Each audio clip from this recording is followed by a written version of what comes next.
and the Supreme Court's going to go, you can't dictate who owns a company. Yeah, I was fixing to say that's what it seems like is going to happen to me. But yeah, they're not happy about anybody purchasing it, because this is their doorway into, I feel, to controlling a lot more of the rest of us, what we're doing. Yeah. No matter what we're on, whether we're going live on Telegram, for God's sake. Yeah. If they don't like what you have to say, then it's big. Right. Exactly. You. I know. I just got my channel back 2 days ago. So really. Yeah, because I got taken down for a little over a week because I did a video on the Friday Night Shit Show. We talked about Tucker, which Carlson. I love, by the way, and that's why it was on Rumble this week, because you got shut down. Yeah, well, I was on Rumble too. I've been trying to learn how to do it, but I'm not very good at it. Yeah, Bruce is helping me, but we talked about what the Surgeon General talked about on Tucker's from Florida about the DNA. Being able to be changed or whatever, supposedly from the jab, you know, and the Surgeon General of Florida is thinking about stopping everything until they can do tests and find out, you know, whether it's factual or not. And that's what we were talking about. What was funny is I had 3 people on my panel and they all went live with the same show. Yeah. And Tucker's channel was stood up for 3 weeks before I used it, and mine got shut down because of it. So for crazy, medical misinformation. It's like, if you don't say what they want, it doesn't matter if you're a tiny channel like us, or whether you're huge. Yep. You know, they don't like it, they're going to tell you to F you. Right. So I just did stuff on X and on Rumble and did my videos on TikTok, and I got a lot more followers just the last couple of weeks. Due to not being able to be on YouTube. So there you go. Well, I tell you, I just use TikTok. The only thing I use TikTok for is doing little shorts for advertising these shows. You know what I mean? Yeah, that's all I do that too. I do that, and I make a lot of stuff just exclusively for Rumble. Yeah, you know, it says a lot, and I put it in my Discord. I say Rumble exclusive, whatever. Like I did a snippet of me, you know, body paints and stuff, and I just did little bits and I put it here, but then I put the other stuff over there because I'm trying to build it up, because all the surveys I've ever done with YouTube that says, are you planning on staying with us and stuff, and I said no. I find somewhere else. You know, I don't need you guys. I mean, I have a video that's about to be 2 million views on Instagram, so you know I'm not going to kiss ass over here. You need to, you got to diversify just in case the axe comes down, right? You absolutely have to do that. I'm having a hard time. Of course, then again, all I do is I do these live shows. I don't do videos and all that stuff. I just do live shows, and so it's a little bit harder for me to build a following, you know. But I'll get there one of these days. All right, the next one we got, Knock gave me a heads up about this one this week too. Deadspin, the guys that they do an article about that kid that was a Kansas City Chiefs fan doing blackface, and they took the picture from like one side of him where it was only the blackface. Anyway, Deadspin. Let's see. If you scroll down a little bit, it'll show it too. Yeah, I'm sure they will. Camera angles. The GO media sells Deadspin, lays off entire staff, barely any notice amid blackface scandal. Yeah, that it was this kid right here, and they used that. That was the article. That was the article. Yeah. So. Yeah. The NFL needs to speak out against the Kansas City Chiefs fan in blackface, native headdress. And what's funny is the kid's face was actually half black and half red, and the kid actually is a Native American. Yeah. That's what's really funny about this. Hold the phone, Joe. You know? Hold the phone. What? I need you to highlight the James Jardine. I hope I said his name right. I believe this is an excellent reason to watch the show. I really like this guy. Only reason I'm on your shows because of the Broncos logo. There you go, man. Excellent reason. I think this is an excellent reason to watch the show. I like this guy. Forget that guy down below. Yeah. But anyway, these guys got shut down. They're out of there. I don't think it could have happened to a nicer bunch of guys, really. Was it because they filmed the little boy that way on purpose? Yeah, they wrote an entire Good. They should get shut down. That's bullshit. Well, that's if you look at it. I don't know if Joe could blow it up a little bit more, but that picture right there is the article that douchebag wrote. Yeah. Yeah, it's misinformation. They made you see the angle. Exactly. They made that kid and his family look like racists, even when they weren't. They were just there to enjoy a football game. And you know they got death threats for their and shit. team. Yeah, you know they got a bunch of grief over it. They got canceled. Probably got kicked out of school and shit like that. Like, yeah, he probably got harassed by everybody. It's ridiculous. It's good to see them get burnt, man. It's good. Really I'm glad. About time somebody else got burnt. They've been basically zombies since Hulk Hogan. So yeah, absolutely. That's for sure. He put the screws to him too, didn't he? Oh yeah. Okay. So next up, this one right here. That's kind of shocked me today when I heard it.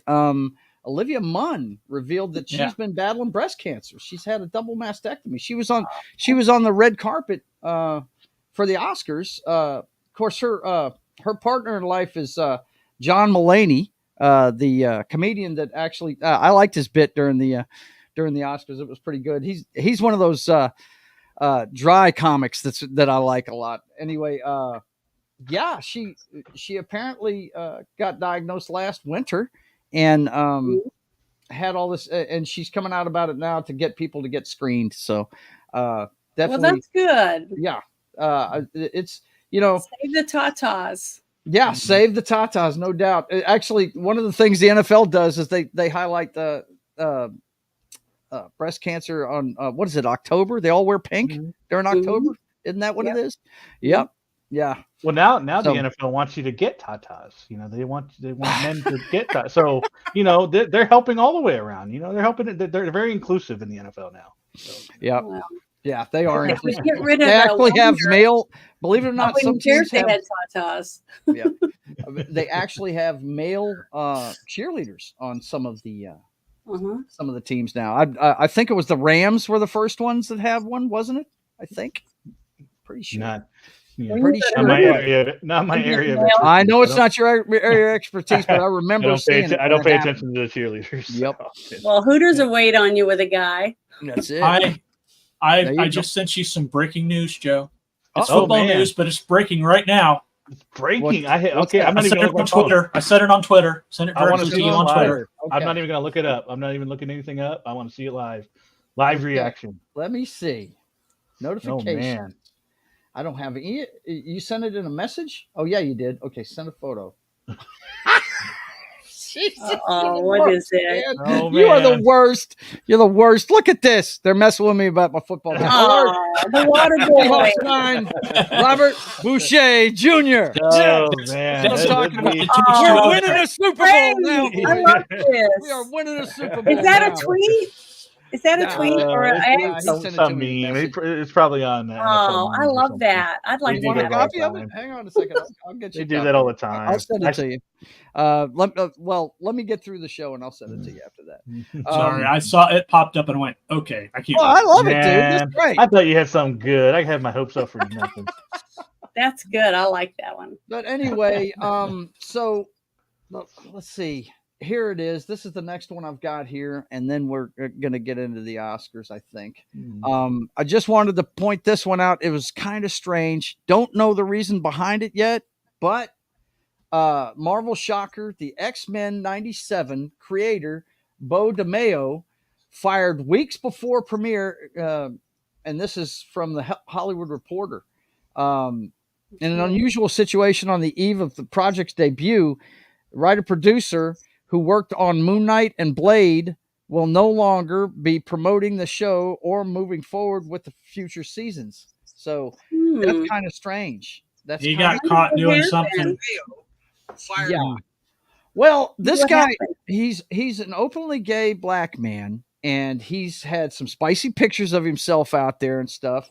There was rumor that he had started his own OnlyFans, but I don't think that's a fact at all. But even if he did, that's not a reason. If you have an OnlyFans to not let him promote, it must be something.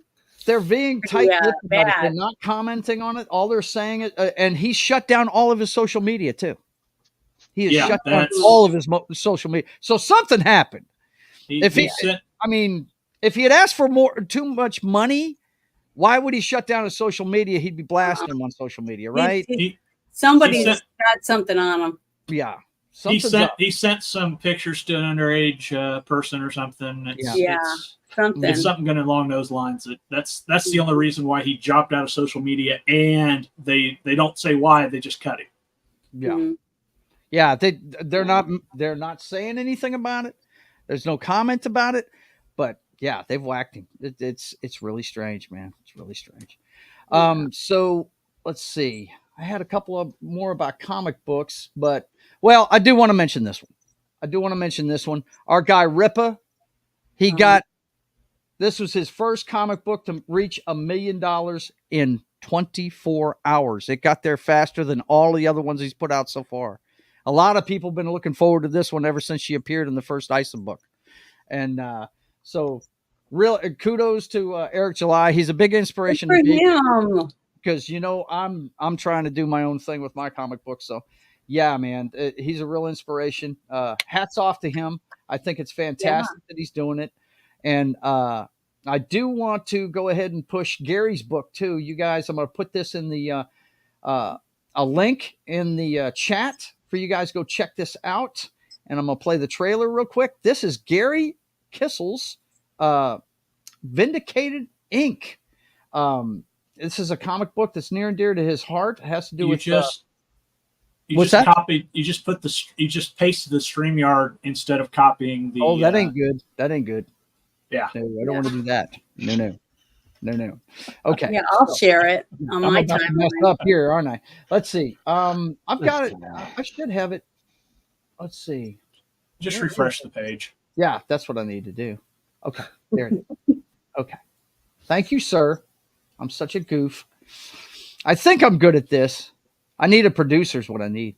But anyway, there's the link. You guys, if you have the means, check out this book right here. And I'm going to put it full screen for a second. So if you need to get a drink or something, do that panel. It'll only take about a minute for this. And check this out. Oh, but you know what? It is not going to work too well unless I put sound to it. So hang on. I will do that right now. I'm used to doing things without sound on this show, but I want to do this one for sure today. Okay, there we go. Now you can hear it. Check it out. Meet the Seattle Vigilante. Like so many comics, this warrior hides his identity. But his identity isn't the only secret he has to keep.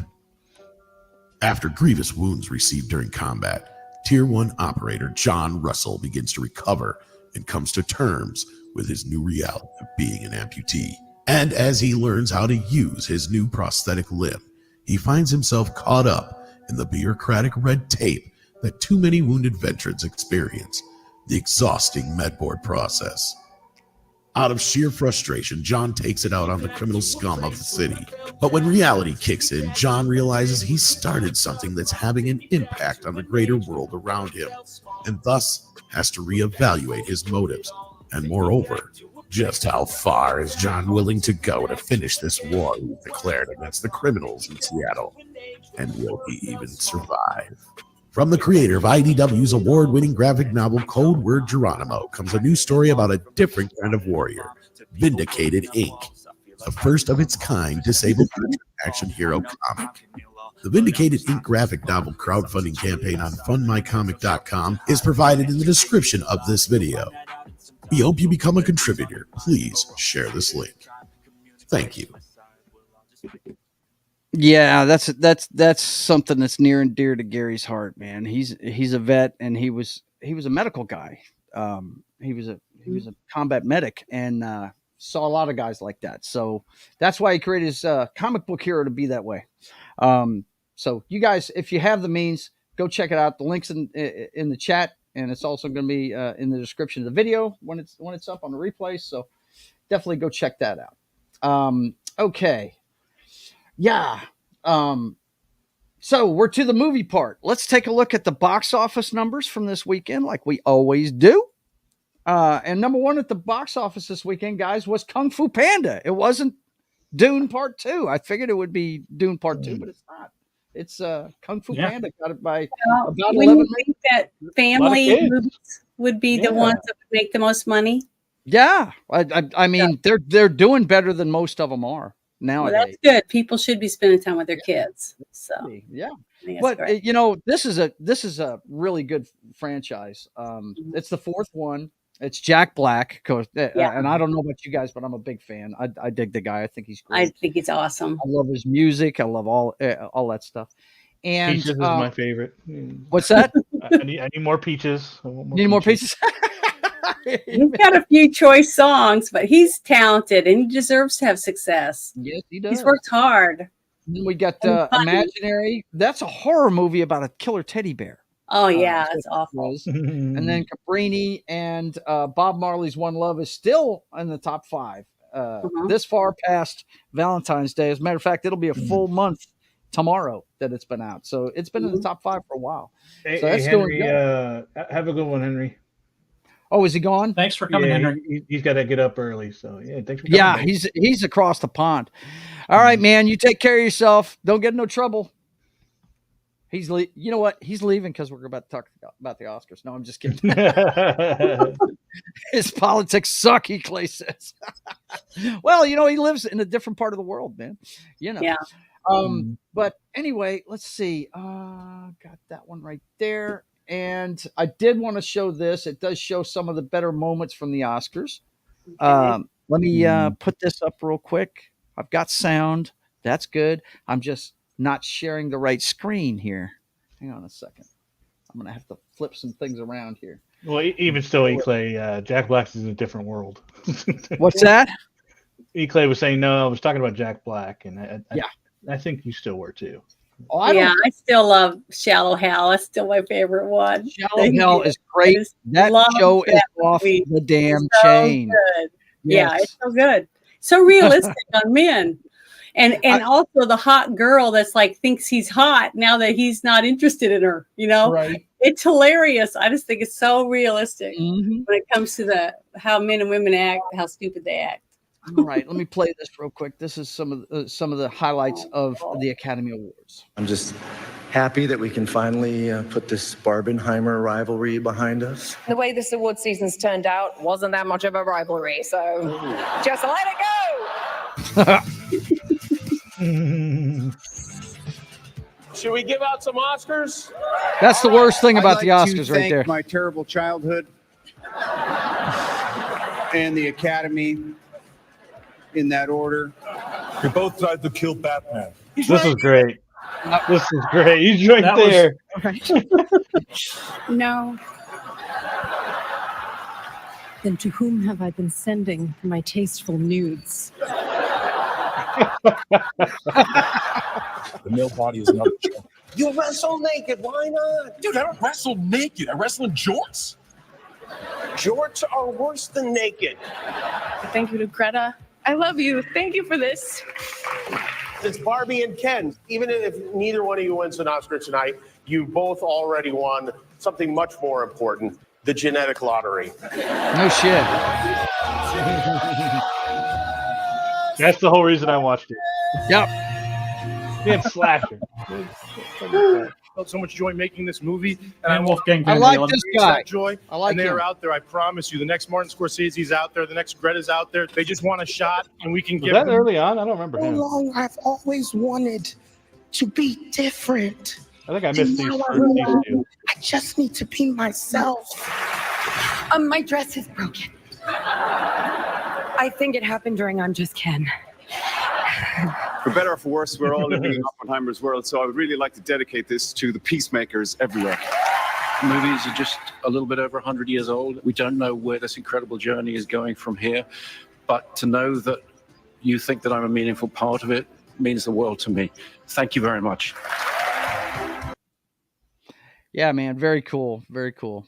So let's get into it. They put on a show for us, and I don't know, it was okay.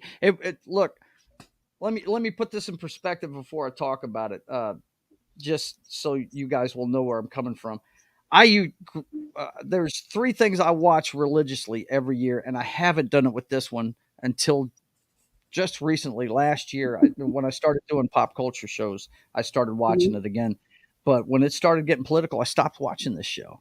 And I used to watch it religiously. I watched the Super Bowl religiously. I watched WrestleMania religiously. And I watched the Academy Awards because I always wanted to be an actor when I was a kid, And I just, we all know what's torn down the Hollywood celebrity. It's been social media. We now know that they're just big as idiots as we are. And so the motif, the shine's off of them now. But I still love the Academy Awards when they celebrate film, and they're starting to get back to that. It's a long way to go. I mean, I think they really bottomed out when they had the three ladies do it 2 years ago. It was Wanda Sykes, who is abrasive as hell, and then you had the joke stealer. What's her name? The Amy blonde Schumer. Amy Schumer had her on there, Awful. and then poor the last one, McCartney, is that her name?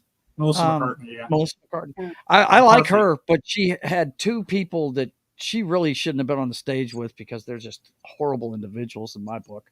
But that was the worst. Isn't Amy Schumer the one who's having all the medical problems right now? Yeah, she's gained weight too. I mean, and that might be because of the meds that she's on. Could be. Yes, absolutely. You remember when Jerry Lewis was taking medication later on in life? He had your liver and your kidneys and all. They have to try to filter all the steroids and stuff out. Yeah, it makes it look like their face is a lot fatter. Yeah, but So we had the award ceremony itself. I mean, it had its highlights. It had its lowlights. I didn't watch the opening monologue till today, and that's something they need to work on. Kimmel is, I do know why they keep hiring him, because he's their mouthpiece. It's ABC that puts it on, and actually his wife, which I have an article about that here in a second, is a co-producer of it. So they really need to get somebody else, though. I mean, I watched it last year because Chris Rock was on it, and I love him as a comedian. So I figured, hey, maybe they're getting a comedian so they can start celebrating film and get rid of some of the politics. And I counted. And I heard he slapped too. He was very good. Yeah, he slapped. He sure did. Actually, he received a slap is what he did, which he shouldn't have. We all know about that story. But as far as the show itself, I thought they did a good job. Really liked, the things you're going to remember from this broadcast, not the movie season itself, but the broadcast itself, the awards, is John Cena coming out there naked, which, by the way, I hate to tell it to you girls, but he wasn't naked. He was not completely naked. Let's see, where is it? There. It's a little thing they put on actors when they're in love scenes and stuff. Right, exactly. Right in place, but it goes up your ass.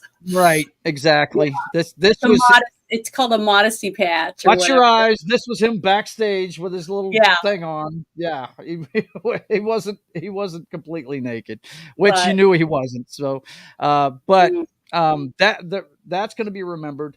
The whole friggin' Ken thing was great. Even had Slash from Guns N' Roses out there with him and stuff. Yeah. That was fantastic. I thought that it had the actual people from the movie too. It wasn't. Some of the Kens that were dancing out there were the Kens in the movie. Yeah, they definitely were.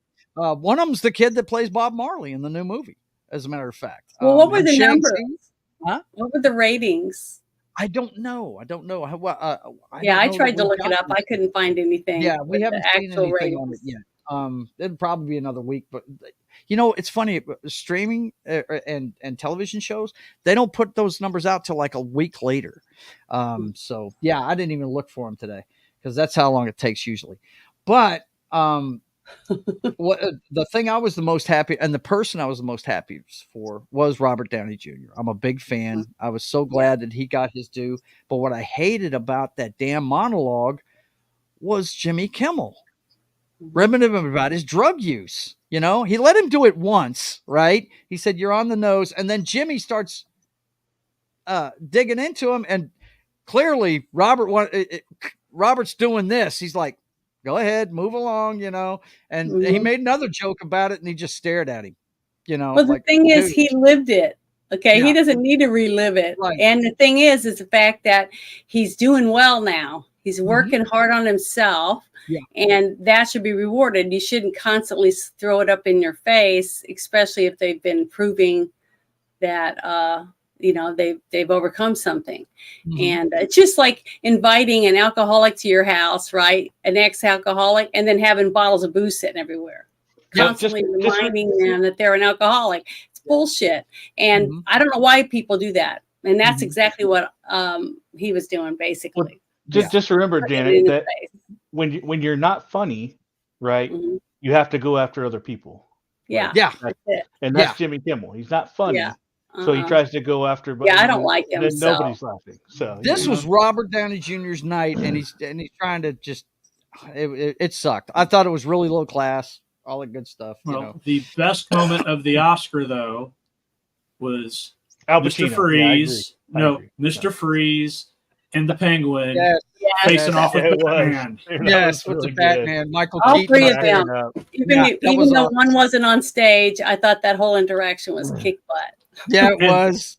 Mike played right into it. He was like, he did. Yeah, he was so good. Yeah. If they don't turn around and look at that and go, you know what, we need to go ahead and make Batman Beyond.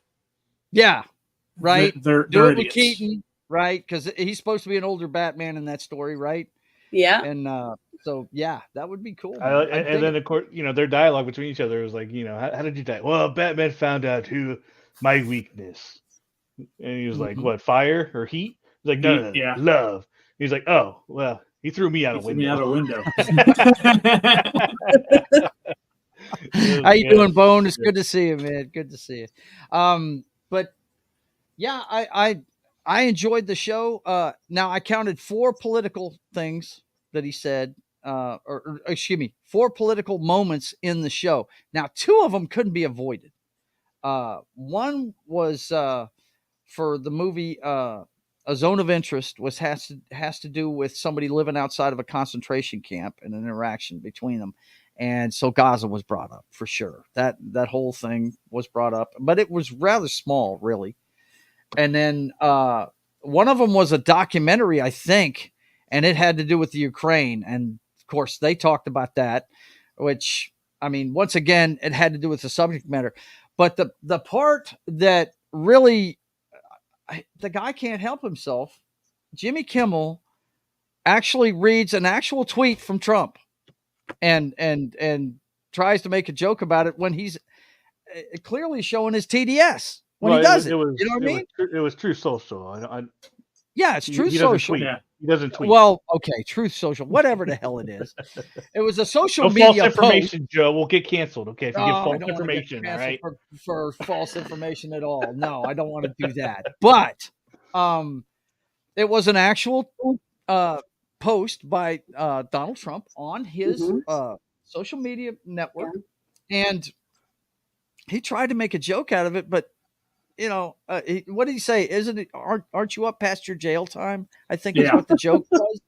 And dude, no. What was funny was as he read it, I'm listening to what he's saying, and I'm like, Donald Trump's funnier than you are, bro. He is. He's a lot funnier than you are. He's a quick guy, man. He's quick. But according to this article from People, Jimmy Kimmel's wife says she tried to stop him from reading Donald Trump's comments. And I was totally off. She said, he said, it'll be fine. Don't worry about it. And what's even funnier is the next night he's on his show on Monday night, and he's still railing about it with Robert De Niro as his guest. We had John Cena naked, and somehow Trump managed to be the biggest dick. Well, he was. You think that because you read it out loud on friggin' stage. You didn't have to do it.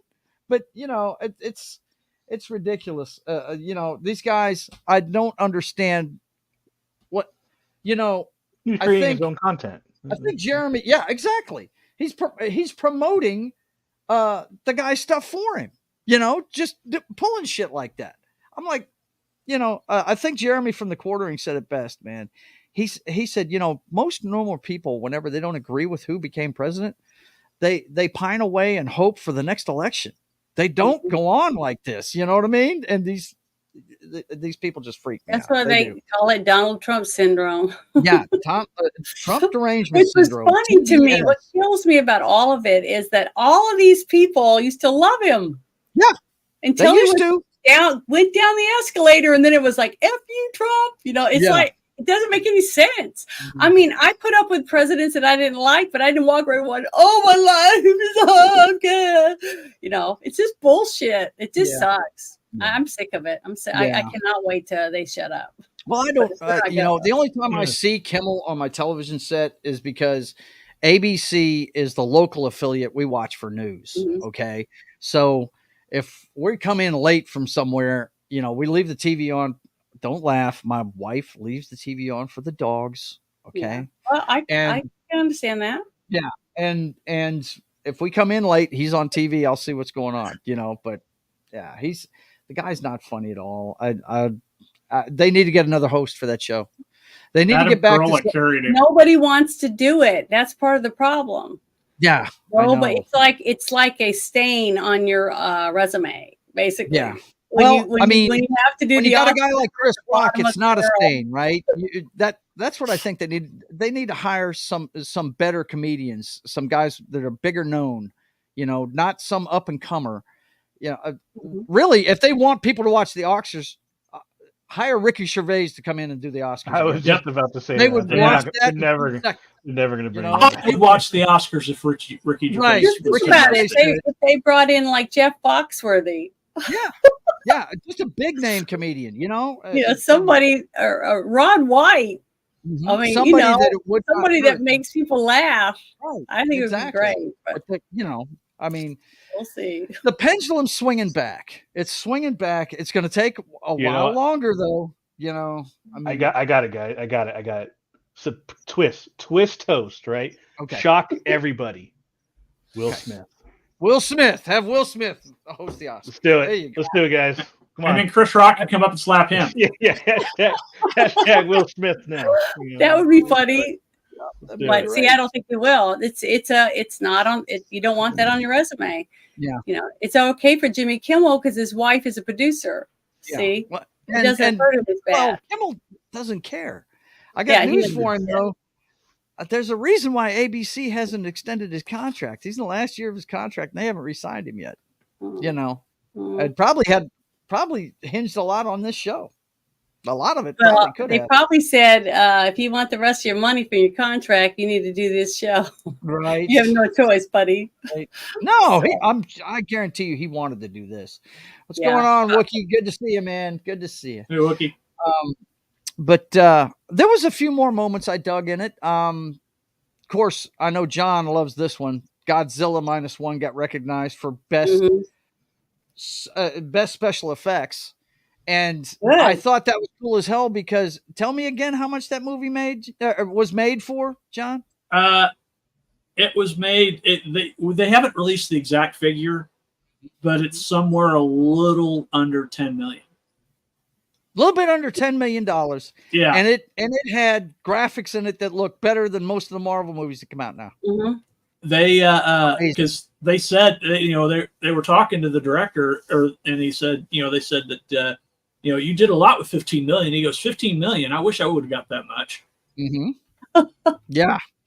That really hit home what that American fiction writer said. Hang on a second. I got to get this guy's name because he really impressed me. He impressed me on the red carpet, and he impressed me when he got up there and got his award.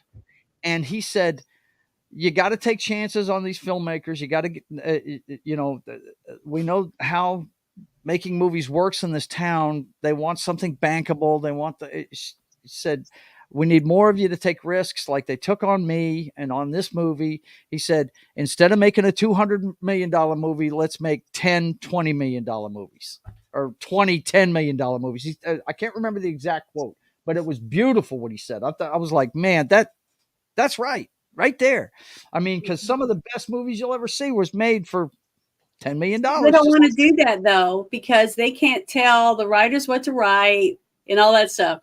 An independent movie, you have to have people like us that will donate to help make those movies, and they don't want to do that because they don't have any say. Yeah, they can't. The agenda's not theirs, so they don't want to see those made. Those are my favorite movies. I love independent movies that you could tell the costumes aren't perfect, the special effects aren't perfect, but the thing is, it's the heart behind it, and it comes across on film. People that really want to see a story told, and it's one of those ones that you leave and you go, damn, that was good. That was a good movie. Absolutely. And you just don't see that hardly anymore because Hollywood has turned into Hollyweird, and it's what we say you like, whether you like it or not. Cram it down your throat, buddy. That's basically what I'm sick of that crap. That's why you guys are my entertainment. Yeah, I watch all my YouTube friends and watch their shows and get entertainment from that and support you by watching you, right? But that's where I get my stuff because Hollywood has slammed the door in my face. So basically, I don't want to watch your crap. Well, I mean, it's very few movies that are good anymore. Yeah, I got to tell you though, Hollywood's always been a weird place. They're just out of the closet with it now. It's always been a weird place. I like it when they try to hide. Yeah. And I know it was a little cringy, but cutting them off, I'm just saying there was others that went longer. Yeah, there was others that went longer, and yet they cut off the Asians. That's all I'm saying.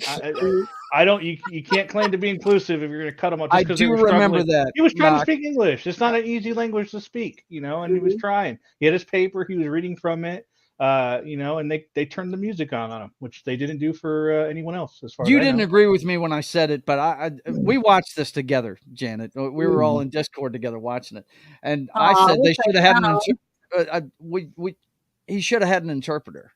And that way he wouldn't have stumbled through it. He wouldn't have stumbled through it, and but they cut him off. They cut him off when others went longer. But they were the only ones that got played off the stage. Yeah, they were. Yep. Yeah, inclusive indeed. Yeah. And see, the stage director, the people involved in setting all that up would know that he has trouble with English. How are we going to do this? Give him an earpiece, anything. There's so many things done for him. It wasn't in his budget. It wasn't in his budget to get an interpreter. If they had gotten that, they had on that stage that night, and that's not in their friggin'. If he had that 15 mil, he could have gotten that interpreter.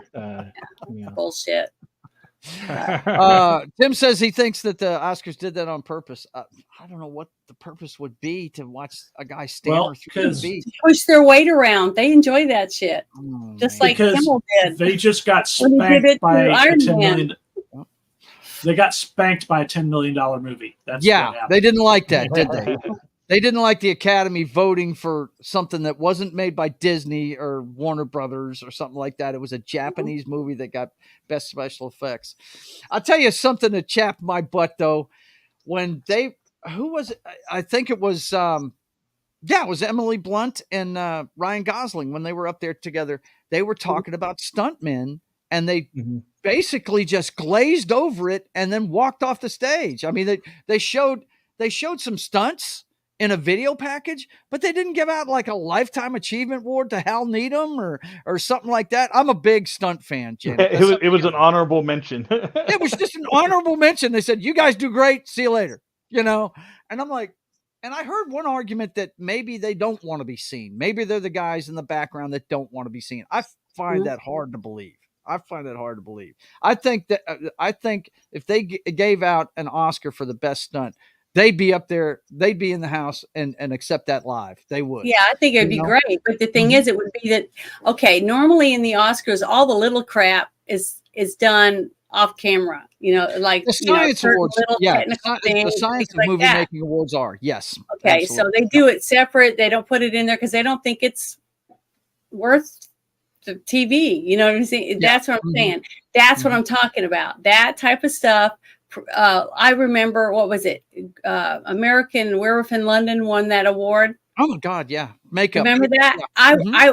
I thought that was awesome. I mean, because I've always loved horror movies since I was a little kid, and I just I thought that was great. And it just seems like through the years after that, it's like if they're not the ones in the limelight, certain people, then they don't give a shit. Yeah, so right. It's like, I hear what you're nobody saying. else matters, but you can't make. I mean, I tell people all the time, sit and watch the credits at the end. There's actually thousands of people involved in making even a short film. Absolutely. Okay. Hundreds of people are involved because you have to have so many people do so much stuff. Even the crafty person, even if they're just bringing ding dongs and hot dogs, and bottles of Coke and ice and Band-Aids and whatever else to keep the short film people stacked up with something to eat to keep their energy levels good so they can do all the little work. And then you got the editors and you got the sound people. You got all these people doing so much work and nobody gives a shit about them. But guess what? The stars look good because of all these other people. That's the people, the backbones of movies. I think that's fair. I think that's a fair assessment. Yeah, to their credit, they did acknowledge them in the opening part of the thing. When they were talking about the strikes, they called everybody in from the back that was working on the production and showed how many people are back there working on this thing to put it out to everybody. Yeah. And well, good. It was a cool part of it, but the only problem with it was Kimmel doing it. And he had to say some slide afterwards and stuff. And I'm like, man, because we did talk about this too while we were watching it. It was like, man, I want to, who's the best caterer? Which TV show had the best caterer? Right? I want to know who the best boy was. Well, it was a set I was on one time, and Hugh Jackman came in, and he had scratch-off tickets for all the crew, and he started walking around passing them out. Yeah, awesome. Stuff like that. So there are big actors that actually give a shit and understand the work it takes for all these people to be up for 12, 14, 16 hours to make sure this production is done and done the way it should be done. Script supervisor, that's a huge job for someone to make sure that people are doing what they're supposed to on screen at the time they're supposed to be doing it, and that they're doing it as the script tells them to do it. Okay. Yep. And if the prop person is this one, screw her. I don't care what she says. This is what I want on there.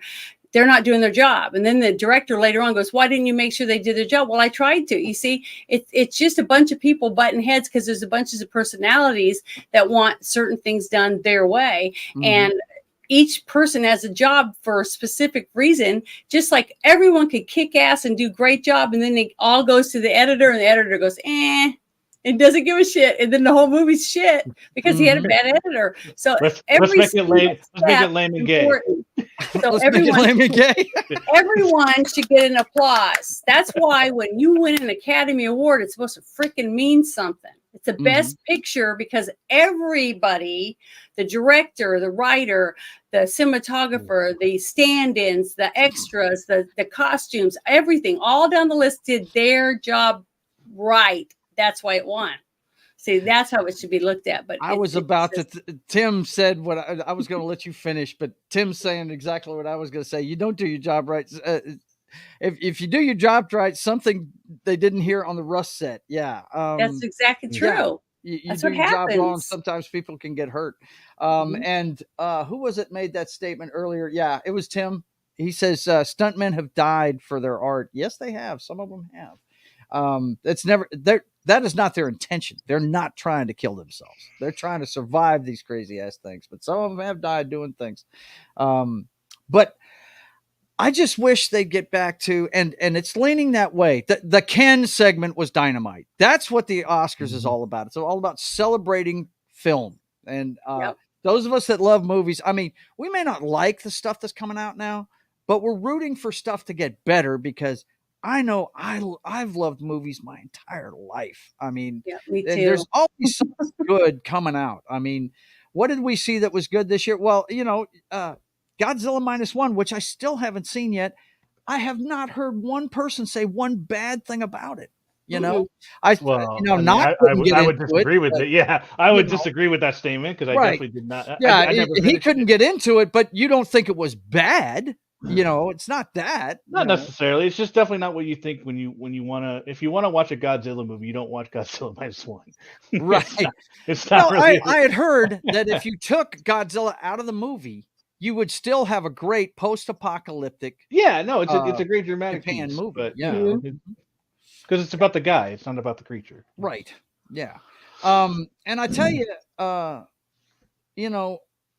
when I was younger, Johnny Carson friggin' did it a lot. When I became a young adult, it was Billy Crystal was doing it every other year. And the thing I loved about Billy's thing, because it was that they would have a 20-minute intro before he even talked. And it was all stuff with the movies. He was in the sets where they did them and stuff like that. And it was freaking great, man. It was funny as hell. The guy really went all out to make it great. And they're just not doing that with the, I mean, like I said, I used to watch it religiously. Then when it got more when I was a kid, and you guys have heard me say this a million times, I remember when that girl got up there for Julia and started giving some kind of political speech when I was a kid, and they booed her off the stage. They didn't want her on there. They didn't want you talking about politics. When it used to be about the movies, that's when it's good. And when it becomes all about their clothes and the actresses and the actors and stuff, and that's all they talk about, the people that are on stage, it's no longer about movies. See, we want to see the little things where they talk about how they made this movie and this certain effect or this stunt and things like that. And they bring that up on stage and they actually go into detail about it, even if it's not a movie that's even nominated. It's the fact that everybody was talking about, wow, did you see that cool scene? That explosion was freaking awesome. People were talking about it. The movie wasn't nominated, but they still have a little tiny vignette about that one stunt. Because it's about freaking movies being made and people going to see them. That's what the Oscars should be about. And when they do that, it's just more entertaining for everybody. Yep. One skit that I'd like to see come back, and they could do this every year too, and it could be at the beginning of the show or whatever. They need to bring Kevin James back and do the little skits where he's in the movies, playing a role in the movies as like on a green screen or something like that. And he's reacting to the movie scene. Okay. Have you ever seen those videos? Have you ever seen those videos where he does that, where he puts himself in a movie? I don't think I have. Oh, they're hilarious. And then basically so all the movies that are up for nominations, he puts himself in a scene in those movies. That'd be the skit. And who is this? Does this? That's Kevin James. Kevin James. He's done it before. No, the videos that he did, he was the sound guy. That's what it was. He was the sound guy. Let me see if I can find one for you. Help me out here. Kevin James is the guy on Tropic Thunder. That's the pyro guy. Is that him? I don't know. I don't remember. The same guy. He's in Zookeeper. He has the TV show King and Queens. Oh, okay. The big Adam guy. Sandler's buddy. Sandler, he's in all the. He was Paul Blart Mall Cop. Paul Blart. Yeah. He's in one of my favorite movies. Deuce Bigelow, Male Gigolo. Shit, yes, that's a big bitch. Yeah, that was a good movie. I laughed my butt off. Yeah, that's a great movie. So funny. I'm just pissed at the people that they left off of the In Memoriam. Yeah, they did. Yeah, and I think they said something about that too. I think they told them to go to the website to check out more names. There you go, Joe. Do your something magic like on that. Didn't they make a statement like that during the show? I don't remember it. No, I don't remember. Where are you? I put it in the private chat. Oh, you put it in the private chat. Okay. This is an example. This is he played the sound guy. That's what he did. But you can put him in any kind of role or whatever. But this was the skit. He did a bunch of different movies. So this one's Braveheart. Oh my God! A sound guy. Really? In okay, Braveheart. we gotta watch this, man. Yeah. So let me set up. Let me set up to show something here. I'm gonna have to. Yeah. Okay. So I do it right trick here, Janet, to try and not get hit by the YouTube gods. I put it in a different screen and I do a couple. Well, hey, you can do stuff. That's great. I think you're awesome because I barely even pull up an article. But I'm learning. I'm really trying to learn. So I hear you.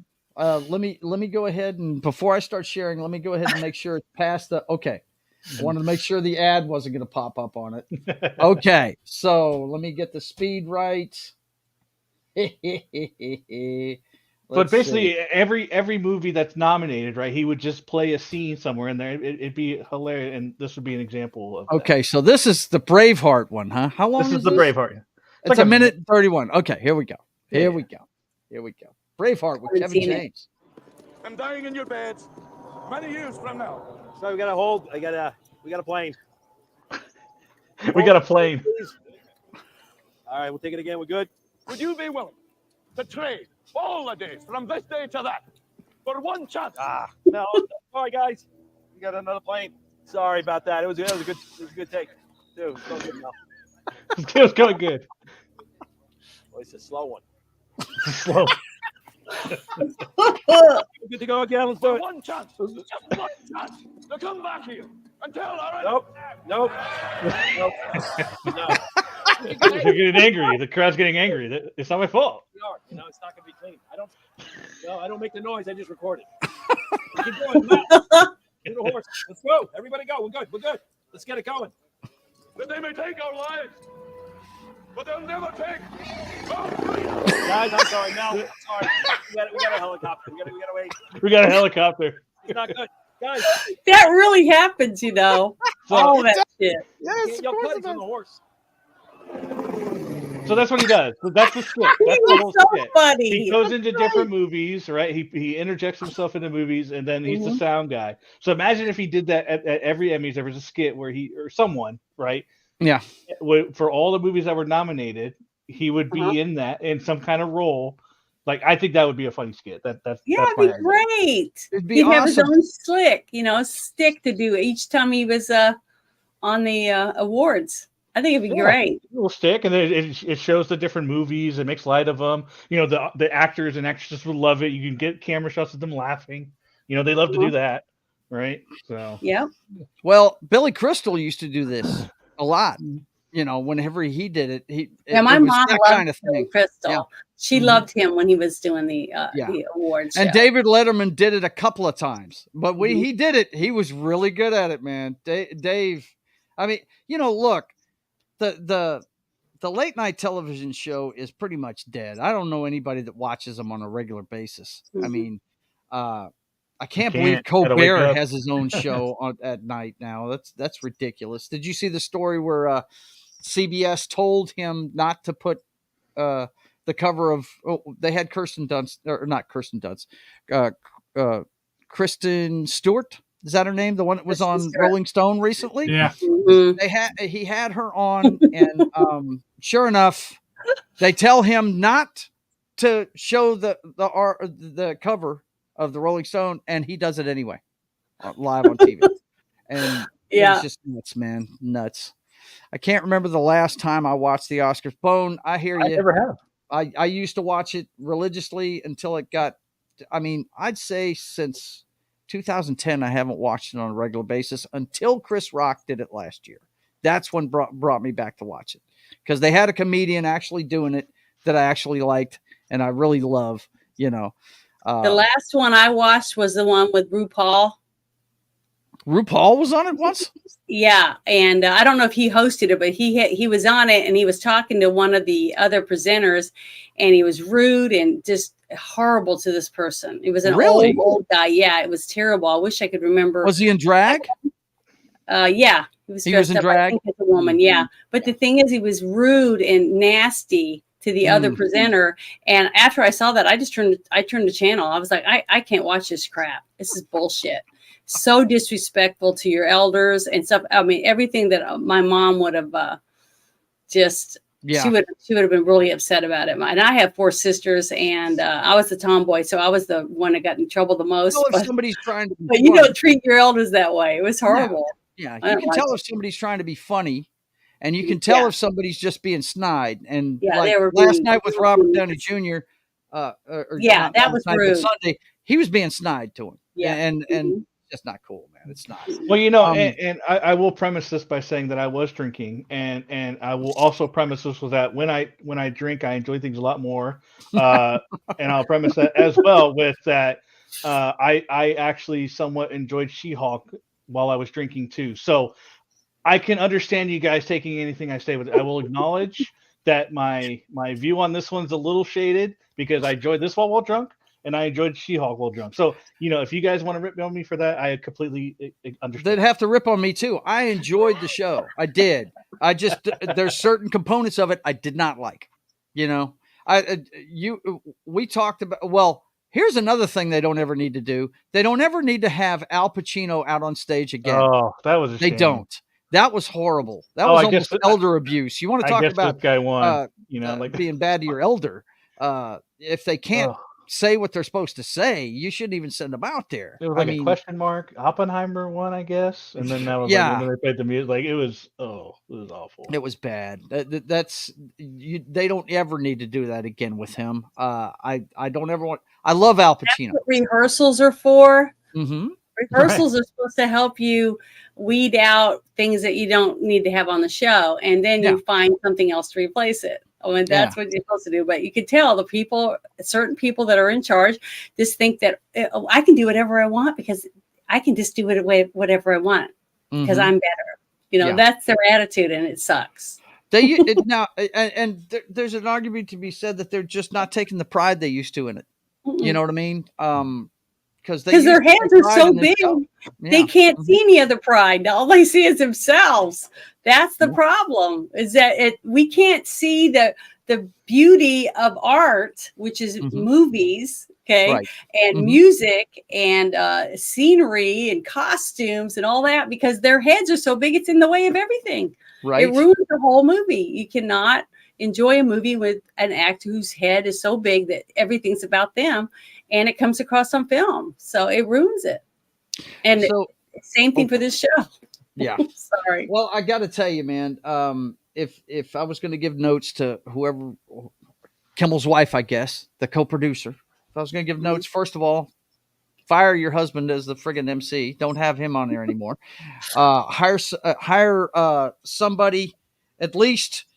I'd say the lowest rung of comedian or entertainer would be along the lines of a Jeff Foxworthy. I think that's as low as you go. Go up from there to try and pick your person. If you can get Ricky Gervais, please get him to do it. Everybody would love to watch him do it again. You need to get someone less controversial. Like I thought he was good. Like you got to get someone less controversial, like Dave Chappelle. Like I think that would be a perfect less controversial. Did you just say that? I love Dave Chappelle. I would watch him. He's being sarcastic. I know. I mean, I would too. I would definitely love Dave Chappelle makes fun of everybody. Yeah, he does. He makes fun of everybody equally, so I could enjoy that. Well, so would Ricky Gervais, and that's why they went. I know. I can enjoy that too. Yeah.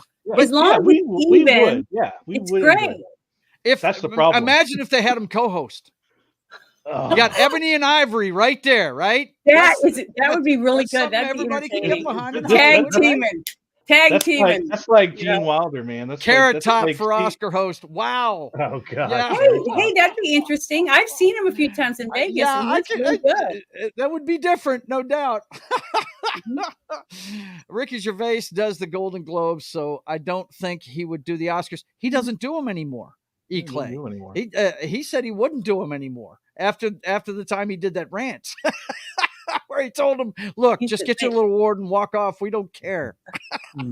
Yeah, he was fed up though, you guys. It was great. Yeah. It was a great moment in award show history when he did that, because I mean, basically, you need somebody up there like. Back in the day, it was Robin Williams. It was Billy Crystal. It was Dave Letterman. It was people that can look at these guys and go, "Yeah, your shit's not roses. Shut the fuck up." They're just not saying it, right? They're not saying it live on television, but they know better than to back talk them when they talk to them, because they'll tell them where to go, right? That's the thing. You need somebody that's up there, because Kimmel is obviously kissing all their butts. He's except for Ronnie. That's why he was except for Robert Downey Jr. Robert Downey Jr. To what you were saying earlier, it's an easy target, right? Yeah. His pass is an easy target, and that's just I hated it, because I'm a big Downey Jr. fan. I work in the rehab industry, and he's got a great story. It's one that's right up there with Gary from Nerdrotic. I mean, they're great stories of turning your life around. You know what I mean? And to see him do that to him, I was like, man, one joke's fine. And he was fine with that. You know, he said, you got it on the nose, man. And then he kept going. And that's when he went too far. Yeah. But anyway, I'm going to keep checking it out because I'm covering pop culture now. I just would like to see that pendulum keep going back. Keep going back. There you go, Joe. I would like to have it in the center. I would like to have it in the center is where I'd like it. No, that would be great if it was right down the middle where it should be. Where it should be. That's entertainment. See, that is entertainment. What do you got there, Knock? What do you got? This is the picture I saw earlier. Oh, yeah, that's him back in the day. Mm-hmm. He admits it too, no doubt. Yeah, that's him. But it's it's that from that. You know, they say I've heard the story, and I don't know if it's true or not, but I've heard that when he was going to try out for Tony Stark, he was living in his car. I've heard that. I don't know if it's true or not. I find it kind of hard to believe, but I've heard that about him. He was definitely in a down period. I don't know, but I think that sounds like it could be pretty realistic. Mm-hmm. Well, I mean, the kind of stuff. Yeah, there you go.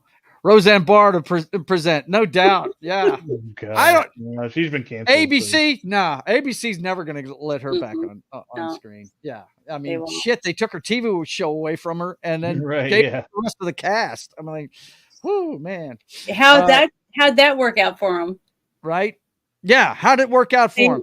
That's nobody what I'm watches that show. So, nobody watches that show. Nobody. But they don't care. See, they can lose $300 million on a piece of crap, but they'll still do it again before they'll hire that person. You see, that's I don't know if they can keep doing that though. I don't know if Disney keeps doing it, and Disney owns ABC. So that doesn't make any sense. See, it's an upside down world. It's like they don't live on the same plane as we do. There's got to be a point where they're physically or not physically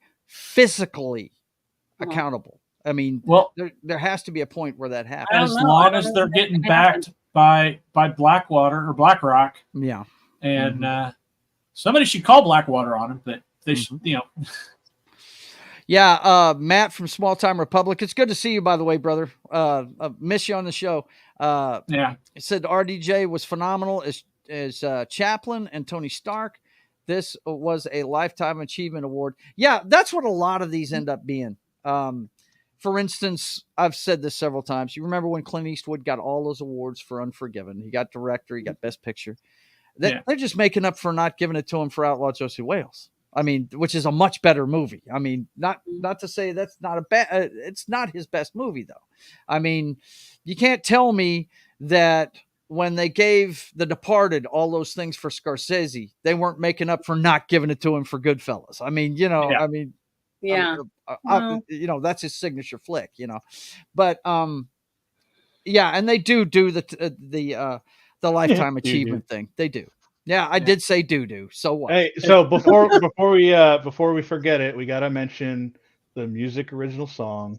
What Was I Made For? Yes. By Billie Eilish was chef kiss. You know, it was that like, and I told Joe while we were talking this, well, you know, when we were watching, it's like, every time I hear that song, it's like, and her singing, it's like, that's what you're made for. Like, there's no doubt about it. At 22, you got your second Oscar. This is what you're made for. It's to sing. Mm-hmm. Like, there's just no doubt about it. Yeah, I'm a big fan of Billie Eilish. My daughter turned me on to her, and of course, my favorite song she's done is "Bad Guy." That's my favorite one she's ever done. But I think she won her first one for the Bond flick that she did. I think she did the last one, didn't she? Didn't she sing for the last? I think she did. But yeah, her winning for the Barbie song, because what's cool about that song is it sounds like something that most females can identify with. I mean, I'm not female. You could tell me, Janet, you like the Billie Eilish song? Yeah, that one. But if you listen to the lyrics, it's all stuff from the movie. It's all stuff from the movie. So, and I'm one of those fools that went and saw that movie, and with my wife, I wore a pink Ken shirt. They all gave me shit about it, but I went, and it's a great movie. I was the only guy sitting in the theater and laughed my ass off. I thought it was funny as fuck. I really did. But well, there was a lot. To me, there was a lot of wokeness in it, but it was Ken and Barbie. Okay. Yeah. So anyone that's going to go see a Barbie movie thinking it's supposed to be about reality, it's not in reality, if you know what I'm saying. See, I have a problem with that. Okay, you know me. I play DD, right? I play Pathfinder. I play every Saturday. I play live on the internet.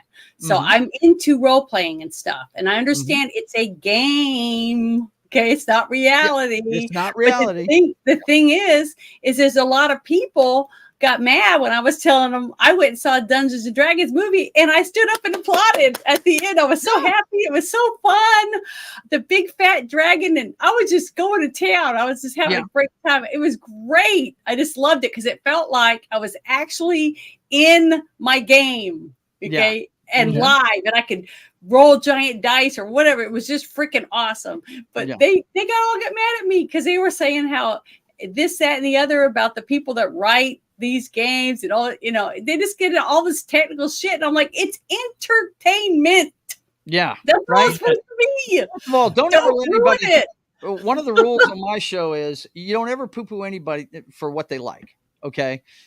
You have every right to like whatever you want. And I've got to tell you, I'm with you on Dungeons and Dragons. I didn't cheer, but I enjoyed it. It had some inside jokes for those of us that do play those games. Yeah. And they've tried to make a Dungeons and Dragons movie several times. And it really hasn't done well.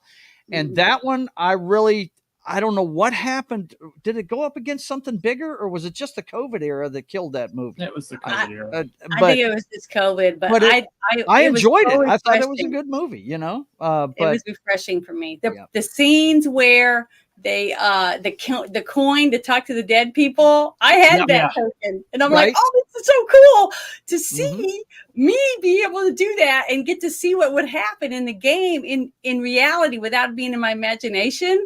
I'm just telling you, this stuff like that to me is entertainment, and it's not meant to be real. It's meant to be entertainment. So Knox says that all the time. He could separate it. He uses that as a defense on some of the stuff that he likes a lot of the time. He's like, I'm going to be entertained. Like, for instance, the Madam Web movie, we both went and saw it because there's hot chicks in it. I mean, I'm going to go see things with hot chicks. I haven't seen it yet. It had big plot holes and it was a garbage movie, but I was entertained. And John is a huge Taylor Swift fan, and I don't hold it against him. Okay,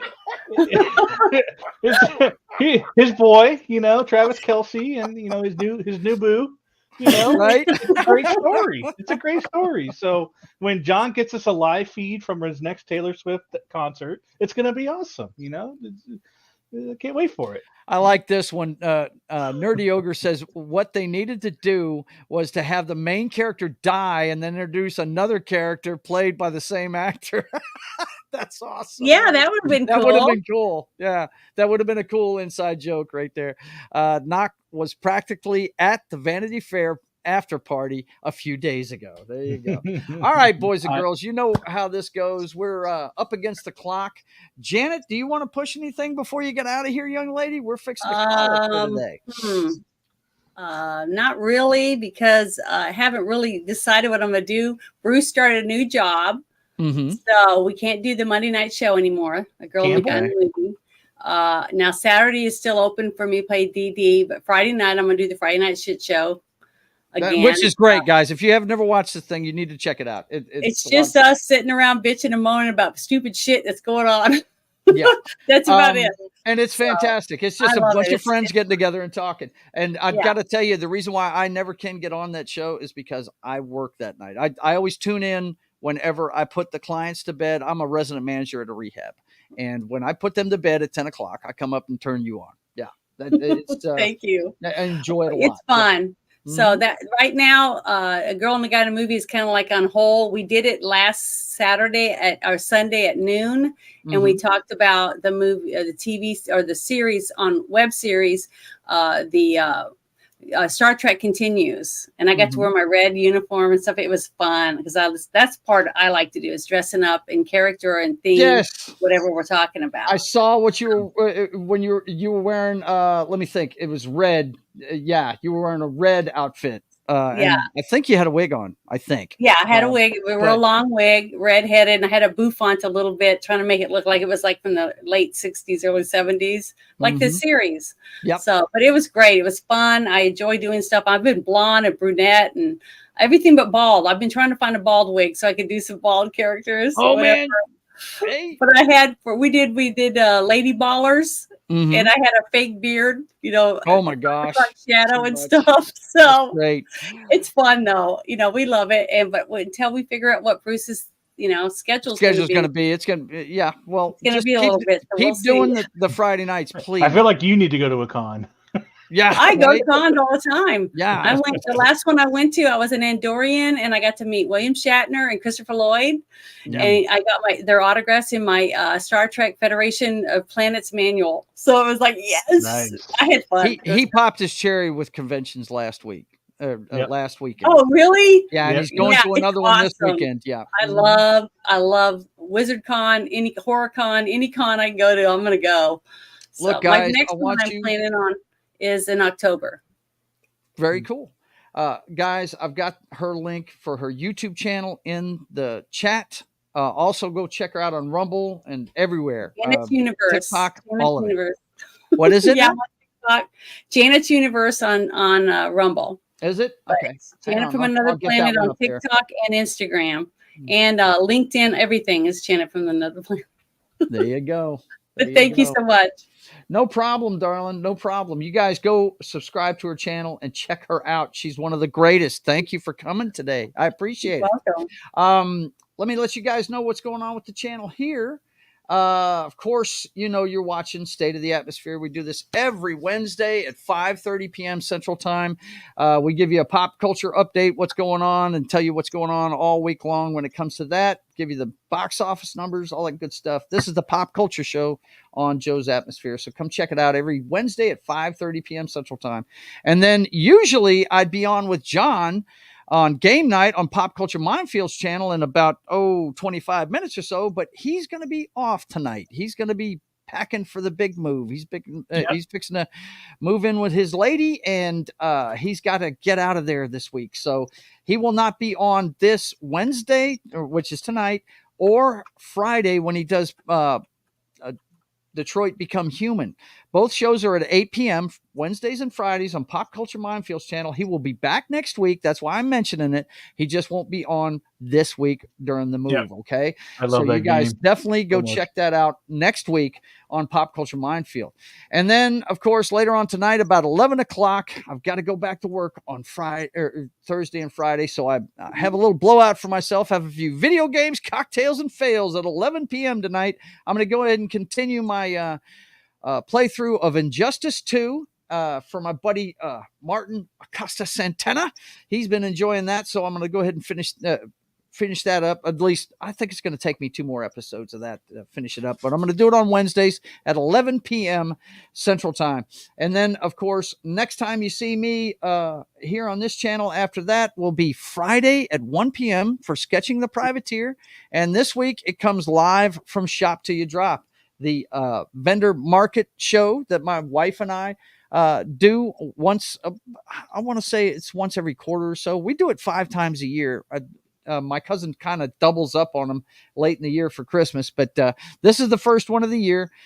St. Patrick's Day weekend at the Bossier Civic Center. If you guys are in the area, come down and see me. I'll be pushing the comic book and my pencil sketch portraits.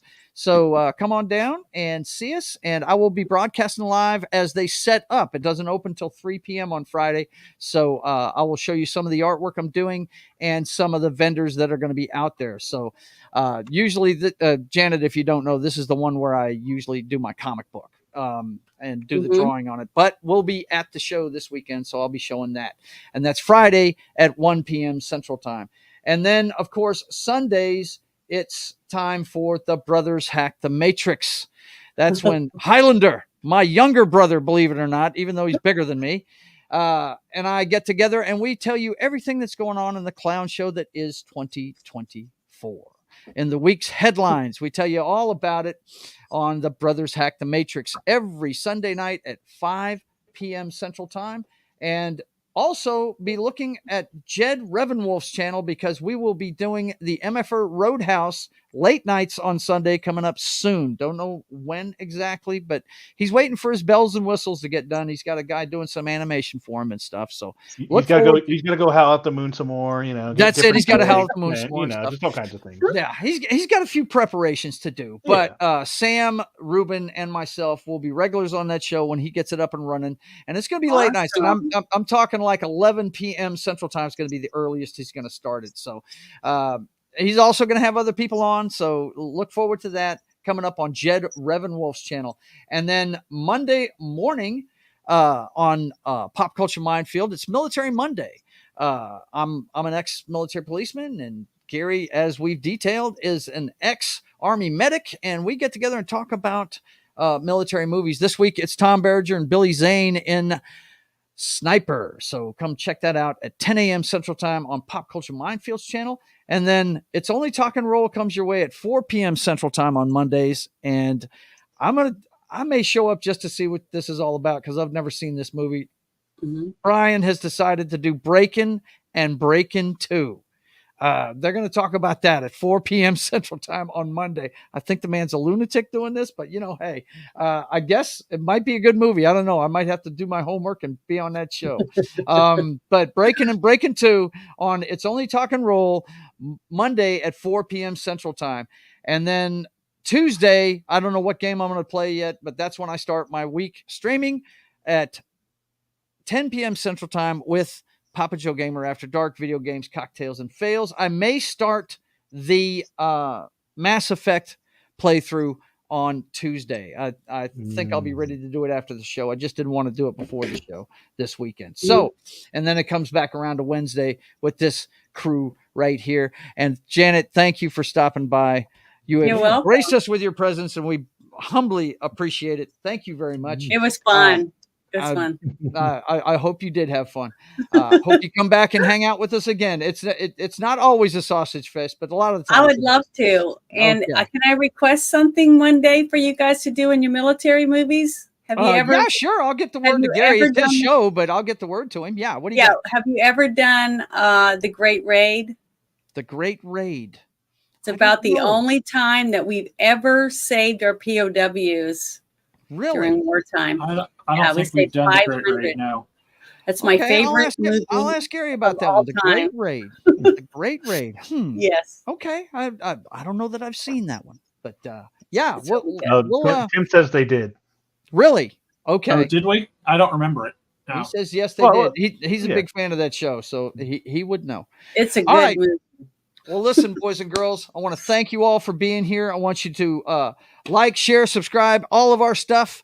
And until we see you again, I want you guys to keep on keeping on. God bless.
And my cosplayer is about to be home with my steak and eggs. So you guys take it easy. I need more Ken. I need more Ken. Good night. You need more Ken? We need a side movie with Ken. We need to break off from Barbie. Because Ken